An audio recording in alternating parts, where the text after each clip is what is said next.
Scanning సెంటర్ల దోపిడీ, మరీ స్కానింగ్ సెంటర్ల దోపిడీ ఇష్టారాజ్యంగా ఉంది. స్కానింగ్ సెంటర్ల పట్ల ప్రజలు బాగా నాలెడ్జ్ పెంచుకోవాల్సిన అవసరం ఉంది. ఏం లేదు, ఏదో కడుపున వస్తుంది అని చిన్నగా పోయినా కూడా స్కానింగ్ తీయాలి, డాక్టర్ చెప్తాడు స్కానింగ్ తీయాలి, ఉత్తనే రాస్తాడు.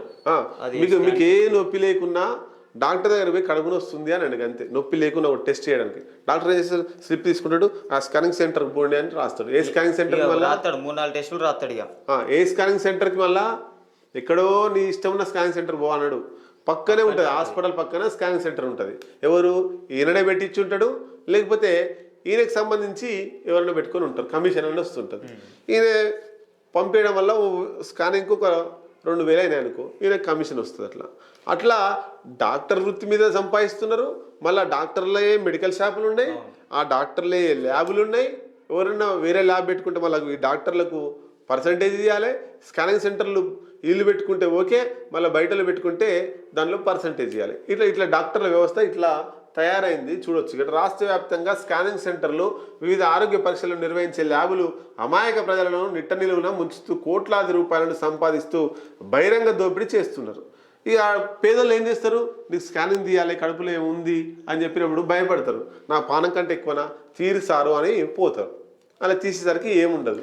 ఆ విషయం డాక్టర్ కూడా తెలుసు, ఏముండదని తెలుసు.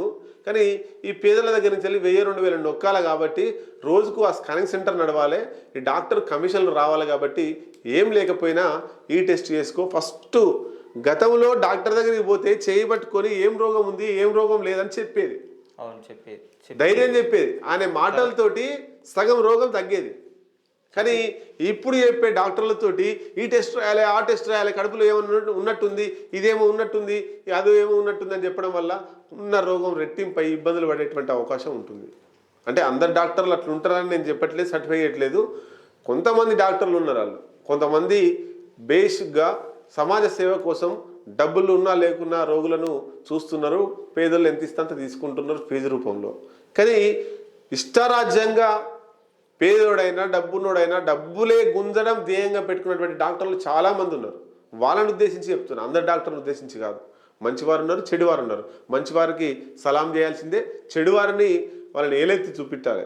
కాబట్టి ఆ డాక్టర్ల తీరు మార్చుకొని పేదలకు న్యాయం చేయాలి తప్ప ఇష్టంగా ఎవరు వచ్చినా కూడా ఈ టెస్ట్ చేసుకొని, ఆ టెస్ట్ చేసుకొని, ఆ స్కానింగ్ ఏరి, ఈ స్కానింగ్ ఏరి, ఇట్లాంటివి పెట్టుకోకుర్రి.